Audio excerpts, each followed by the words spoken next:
Cerita di episode kali ini ceritanya dibagikan oleh sobat kembara perempuan yang kita sebut saja namanya Hana. Jadi teman-teman, Hana ini adalah anak kedua dari 4 bersaudara.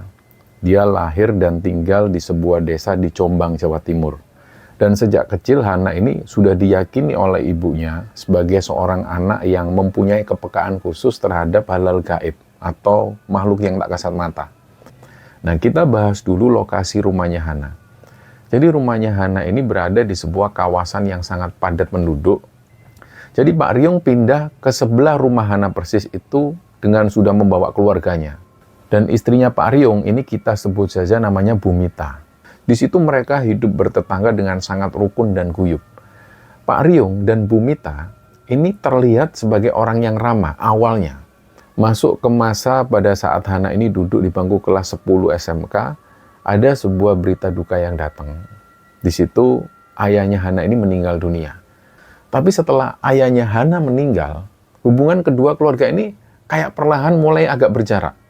Dan puncak masalah yang jadi pemicu utama teror-teror ini itu justru bukan berasal dari urusan agama, melainkan dari urusan kedisiplinan dan juga tanggung jawab sosial. Nah, ketika ngelihat pemandangan itu, kepala sekolah ini tentu sangat marah besar.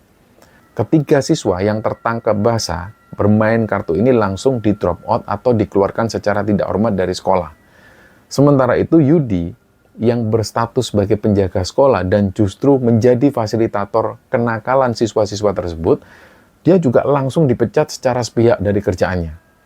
Nah, tindakan tegas dari kepala sekolah, dan di sini ada peran dari ibunya Hana sebagai pihak yang melaporkan kejadian ini, itu akhirnya membuat keluarga Pak Riong merasa sangat dipermalukan, terutama di mata warga kampung. Nah, dari titik inilah rasa sakit hati dan dendam itu mulai tumbuh di rumah Pak Riong. Dendam karena merasa dipermalukan itu akhirnya dilampiaskan. Tapi dilampiaskan bukan lewat adu mulut, melainkan lewat jalur yang tidak kasat mata. Jadi adik bungsunya Hana yang waktu itu masih berusia 2 tahun, itu tiba-tiba nangis kenceng. Bersamaan dengan Hana yang mengalami mimpi buruk ini. Dan tangisannya itu bukan kayak tangisan anak yang rewel biasa, tapi kayak anak kecil yang nangis ketakutan. Dia jerit gak karu-karuan. Hana terbangun dengan nafas yang ngos-ngosan. Hana itu spontan langsung berucap dengan suara yang lantang. Bu, ini kelakuan Pak Riong dan Mas Yudi nih, Bu. Ini Pak Riong dan Mas Yudi nih, pasti Bu. Yang bikin kejadian kayak gini pasti mereka.